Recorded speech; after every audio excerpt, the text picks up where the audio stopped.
Good day, I'm Larry Rudner. I will be teaching the class on oyster gardening at the Chesapeake Bay Maritime Museum on September 28th, Saturday, 9 o'clock to about 12 o'clock. I've been an oyster gardener for 10 years and a commercial farmer for 2 years.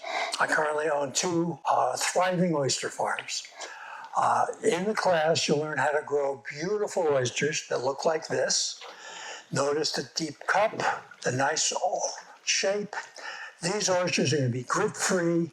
You'll love having oyster fests of your own because you'll have hundreds of oysters. You'll be growing your oysters from seed that look like this. This is about 1/2 inch, 3/4 of an inch. In the class, you'll learn everything you need to know about oyster gardening.